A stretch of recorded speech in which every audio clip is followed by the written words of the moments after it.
On today's show, we are breaking down the Toronto Maple Leafs prospect pool, which is highlighted by some really high-intensity players like Easton Cowan. Even though they lack a true blue-chip piece, there's a lot to be excited for among young talent coming in Toronto.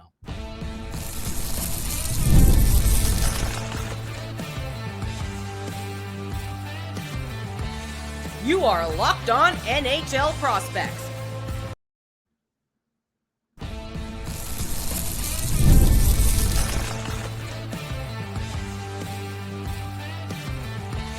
You are Locked On NHL Prospects, part of the Locked On Podcast Network. Your team every day. Hello, and welcome back to Locked On NHL Prospects, part of the Locked On Podcast Network, your team every day. On this show, we break down everything prospects related for you 5 days a week, Monday through Friday. I'm your host, Sebastian High, the USA Scout over at Elite Prospects. And on today's show, we continue our series of breaking down various prospect pools around the National Hockey League. And on today's focus, we've got the lowest ranked of all the teams that we've done episodes on so far in our Elite Prospects pool rankings, the Toronto Maple Leafs, who finished relatively low at 27th in the league, but still have enough exciting pieces that I wanted to focus on here on today's episode, especially with some guys that are very close to making an impact in the National Hockey League and supporting what they're building there in Toronto. So lots to look forward to here on today's show. In the first segment, we're going to be breaking down the top 6 prospects in the pool. Then we'll be moving on to the middle of the pack players ranked 7 through 13. And finally, we'll be wrapping it up in the home stretch with players ranked 14 through 20. But before we dive into the entire show here today, today's episode is brought to you by FanDuel. Download the FanDuel app right now by visiting FanDuel.com and win $300 in bonus bets if your first $5 bet wins. So let's get things started here with the Toronto Maple Leafs prospect pool. And this is one that I decided to focus on for a full episode because I think that there's some really fun players that I don't get to talk about enough here on the show. And I just kind of wanted to use the excuse to do so. And first among those is Easton Cowan, a player who's just so much fun to watch. And unless you're cheering against him for whichever team is playing against, then you probably hate watching him play because he is an absolute pest and a hound on both sides of the puck. But he brings a high-end level of intelligence and anticipation, great physical involvement, really great passer of the puck as well. That playmaking skill just lit up the OHL 2 years running since being picked. And even though it wasn't a smooth sailing final year in junior hockey for Easton Cowan, he still captained his team to an OHL championship there in London. And he's a guy that definitely did have some poor shot selection from the perimeter and wasted possession a bit more often than I wanted to see him do in his final year at the junior level. But still, I think that he is overall an incredibly exciting player who could be a great top 6 complementary piece to guys like William Nylander or Austin Matthews or John Tavares, and is just constantly upping the pace and thinks the play at a quick enough, high-end enough level to play alongside superstar caliber pieces. So a lot to look forward to, I think, in terms of Easton Cowan's development in the 6th in Toronto. And he has nothing left to prove in the OHL. He's done everything that you could possibly want to do in an OHL career. And as an undersized player, there's still some question marks about how his physical skills are going to translate to the professional ranks. But with his relentless work rate and quick, dangerous, shorthanded play as well, there's not much to be concerned about, in my opinion. Like, he blends skill and power so effectively for a player just 20 years of age, and he'll likely be getting every possible opportunity to make it work in the Leafs' top 9 out of training camp.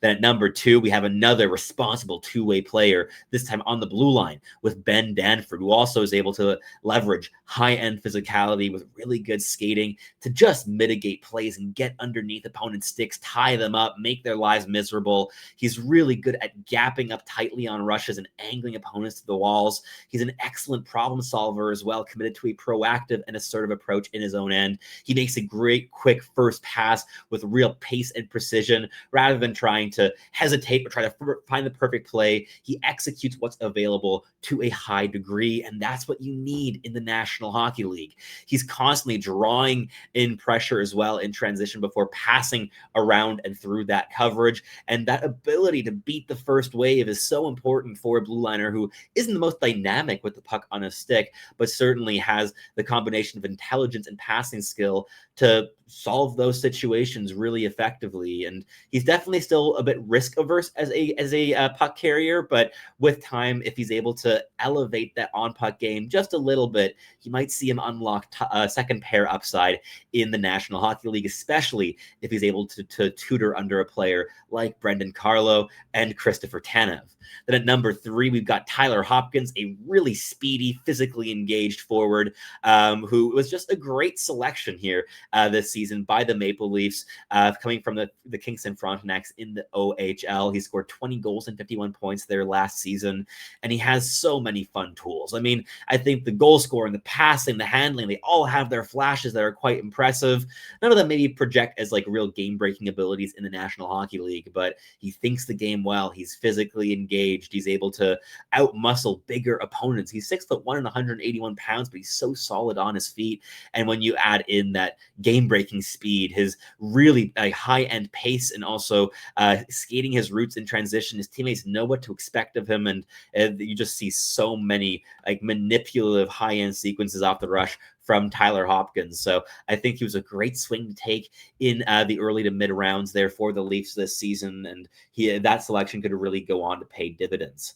At number 4, we've got Noah Chadwick, a big 6'4", 207-pound left shot defenseman, developing with the Lethbridge Hurricanes in the WHL, where he scored 53 points in 66 games last season, really exploring his game as a passer and a playmaker in the offensive zone. Had such a great impact in terms of all 3 zones for Lethbridge last season, and he never shied away from trying to make a play. And I think that's something that you love to see in your big physical defenseman, the still desire to have there to push the pace, try to create something, be bold in possession, and that ability to create advantages with almost every single puck touch is certainly going to be a route to an NHL role for Noah Chadwick, in my opinion. And that complete puck moving game just complements the physical play killing so well. And the skating is definitely the big question mark here. His adaptability, his speed in skating backwards, his recovery speed when he does get beat. These are all things that are below average in my opinion, but if he's able to elevate that just a tad, he has the mind, he has the tools to make it work as a number 4 or number 5 defenseman in the National Hockey League. Next, we have a left shot center who was signed as a free agent out of college, was the top free agent that we had in our free agency guide from the NCAA this year, and the Toronto Maple Leafs got him, and we deemed him to be the best NCAA free agent in years. He found an unsurprising and immediate success in the AHL after making the jump to the Toronto Marlies after scoring 12 goals and 18 points in 22 games in Dartmouth.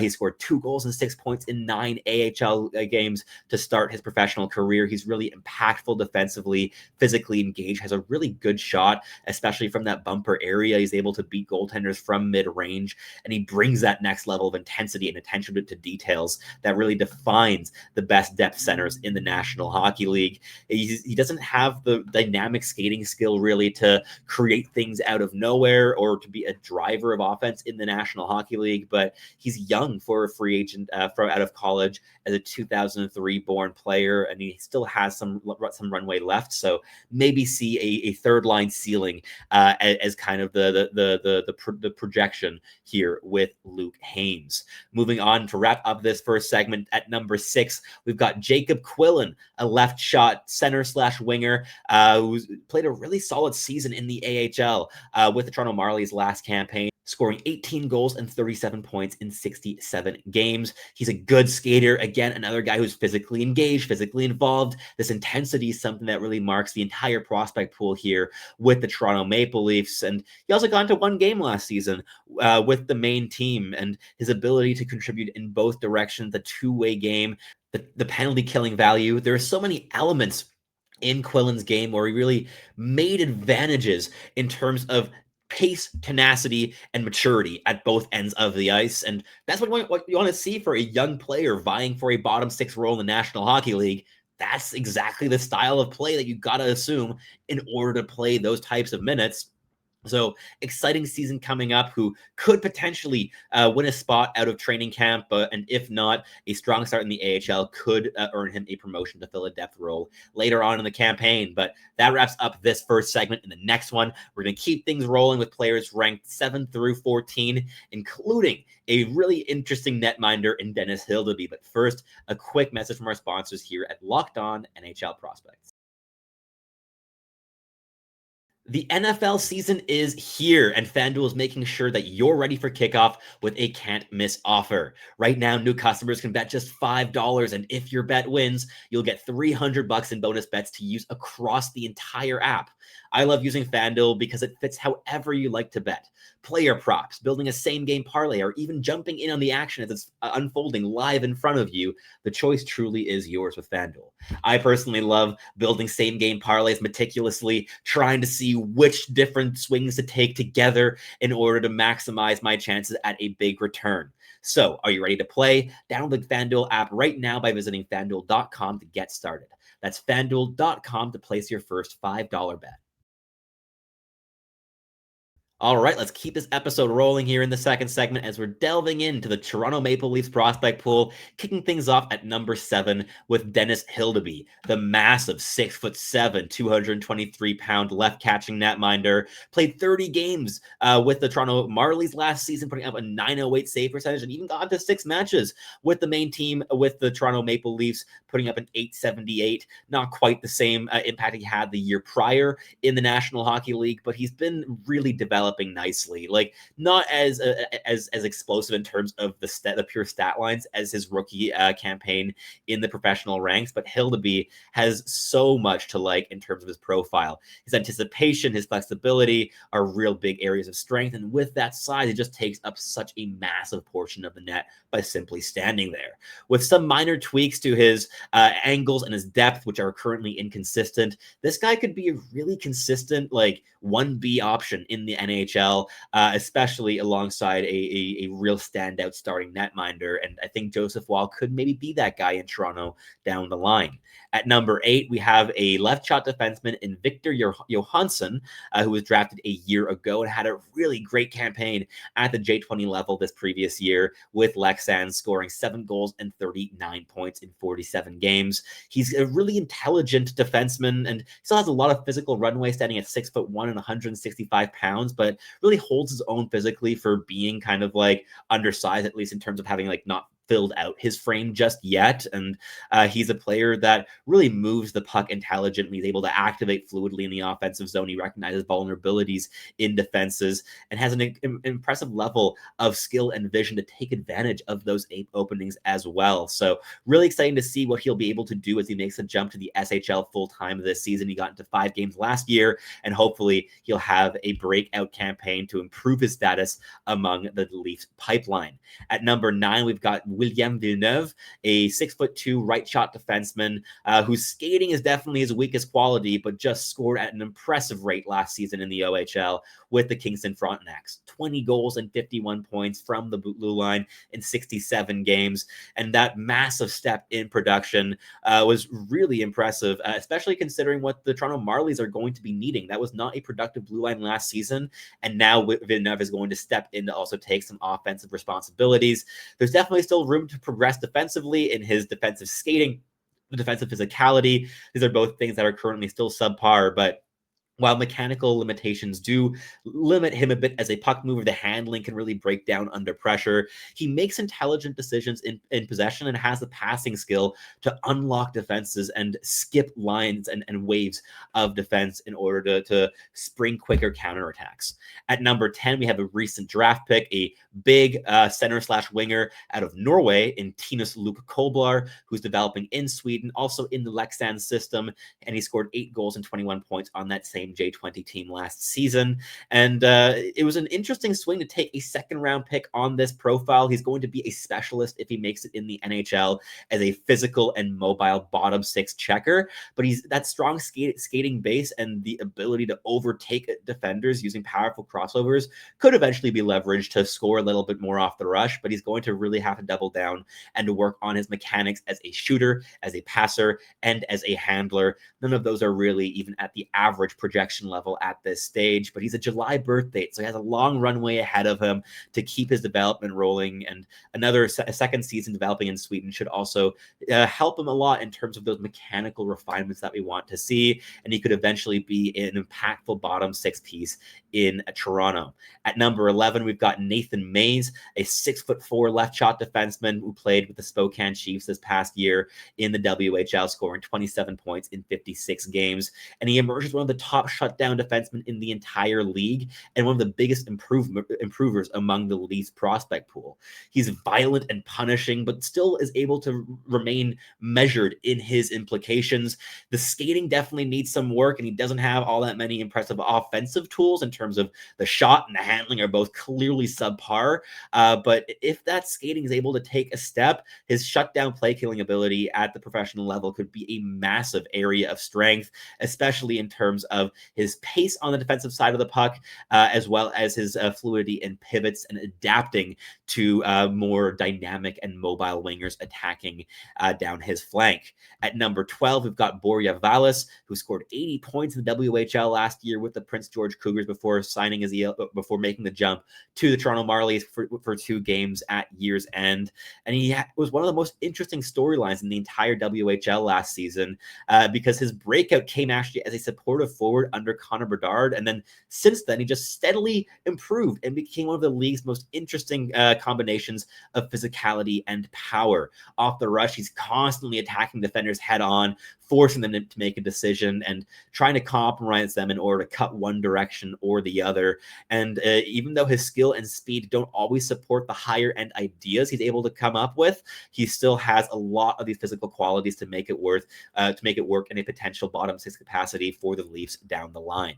At 13, we've got Ryan Tverberg, who played a decent season with the Marlies last campaign, 4 goals, 11 points in 46 games, and that skating ability just translated so well to the professional level. It's really clearly above average. He's dangerous off the rush as a scoring threat. The shot is his best puck skill. He's able to really generate quite a lot of power from awkward angles and in motion from just 1 foot. He's an adaptable shooter, and I think that combination with his speed could make him really dangerous as he starts getting used to the AHL level. With his dynamism, creativity, and strength, there is definitely runway for him to become a leading offensive producer with the Toronto Marlies. But for the time being, he's just going to have to gain his confidence back on the offensive side because that production just wasn't quite at the point that it needs to be last season.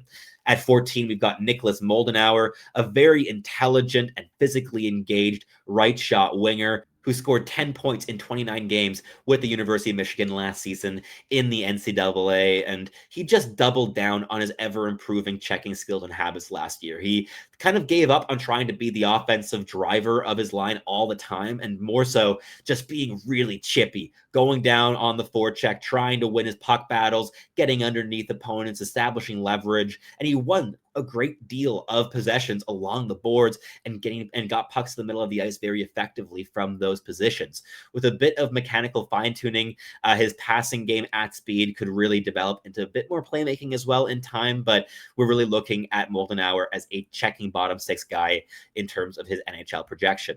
At 15, we've got a big, recently drafted player in Harry Nancy, 6'3", as a right shot center coming out of the Owen Sound attack, and he scored 7 goals and 23 points there last season. And he even flashed exciting skills, which the point tally might not suggest. The skating is a bit of a limiting factor in terms of explosiveness and pure speed, but still, I think that with his high-end level of handling skill, which is so impressive at his size, and the physical runway he has, and in terms of also blending that with the playmaking skill, there's so much to like in terms of both the offensive upside and the defensive habits with Harry Nancy. And the raw ability is just so exciting here. He's a project pick. He's going to take 5 years, but you might get a really nice third line piece out of him. At 16, we've got another 2025 draft pick in William Bell. He's a 6'4" power forward, really, really big, heavy customer at 218 pounds. pounds, played with the NTDP last year, and was limited in terms of his offensive involvement, scoring 16 points in 55 games. And the skating can be quite rough and jagged at times. He's very upright and hunched in his posture. It makes it a bit difficult to really gain acceleration from a standstill, but he's a fantastic forechecker.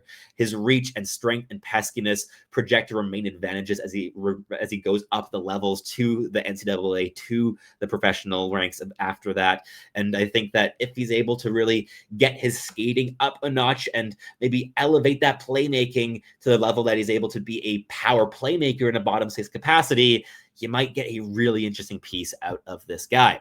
That wraps things up here for our second segment. In the next one, we're going to wrap up with the last couple players here on the board. But first, a quick message from our sponsors here at Locked On NHL Prospects. Most people can't name all of their financial accounts or even what they're worth, whether 401ks, properties, or investments. And when you don't have the full picture, you can end up leaving money on the table. That's where Monarch Money comes in. It's an all-in-one personal finance tool that brings your entire financial life together in one clean, easy-to-use interface on your laptop or on your phone. It's built for people with busy lives. If you've put off organizing your finances, Monarch is made for you. You can link all of your accounts in just minutes, see clear data visuals, get smart categorization of your spending, and finally feel in control of your money without ever needing to touch a spreadsheet. Don't let financial opportunities slip through the cracks. Use code LOCKEDONNHL at monarchmoney.com in your browser for half off your first year. That's 50% off your first year at monarchmoney.com with code LOCKEDONNHL.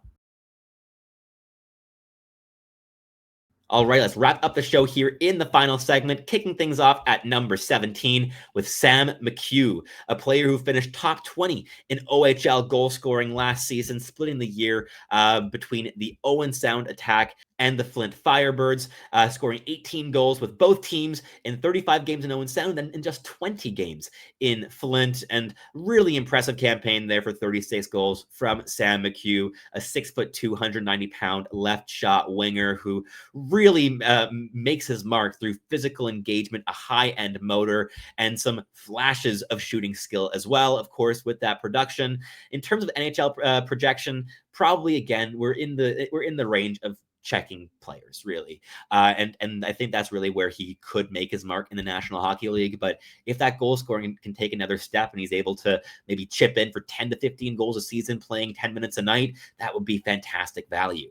At number 18, we've got Blake Smith, a big 6'5" left shot defenseman, also from the Flint Firebirds, who went and played one game with the Toronto Marlies at year's end. And his blend of mobility and physicality is one of the better ones among blue liners in the Leafs prospect pool. He's a really decent swing to take on a player, in my opinion, because he does have these elements that come together for just suffocating defensive sequences. He's quite involved offensively as well, even though the points at about half a point a game don't fully suggest that. He's a big hitter, and he uses that to also win possession in the offensive zone and turn defense into offense real quick. He showed a bit of shooting skill from the blue line, pretty heavy release, but overall, he's valuable for his defensive impact more than anything else. And finding a bit more control and composure in his breakout game is going to be a key piece to him being able to make the jump to the NHL at some point in the next 3 years.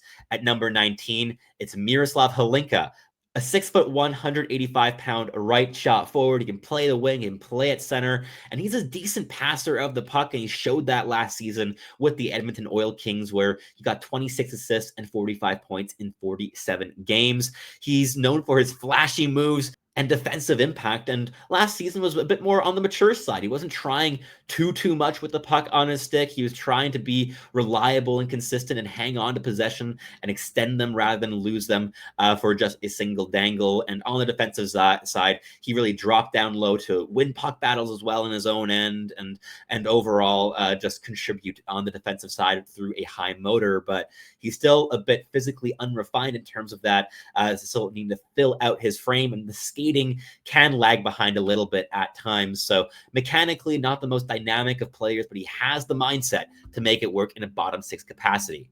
Last but not least here for the episode, we've got Hudson Malinowski, a left shot center, who stands at 6'1" and 174 pounds. And he played with Providence College this past season in the NCAA, scoring 11 goals and 23 points. And he's really easy to spot on the ice. He's just perpetually buzzing around the opposition blue paint. He lives around the crease, and almost all of the 11 goals he scored came from within 6 feet of the blue paint. So a guy that likes to score dirty goals like deflections and rebounds and swinging at loose pucks in the congested low slot. There's a lot of things that he does well in that area of the ice, but skating really does lag behind, and he can really struggle to find playmaking options that aren't just the first pass that is available in front of him. Seeing the second and third options is still a work in progress here with Malinowski, but his ability to score goals from in tight could eventually earn him a fourth line role in the National Hockey League. So that wraps up this episode here for us today. If you're a Leafs fan, let me know down below. Who are you most excited about in your prospect pool? Is it Easton Cowan? Is it Ben Danford? Is it somebody else entirely? And are there like a couple depth guys here that you're particularly excited to watch play for your team at some point in the future? But that is it. That is all. Thank you so much for tuning in. As always here, I'm your host, Sebastian Hine. I look forward to catching you listening again very, very soon.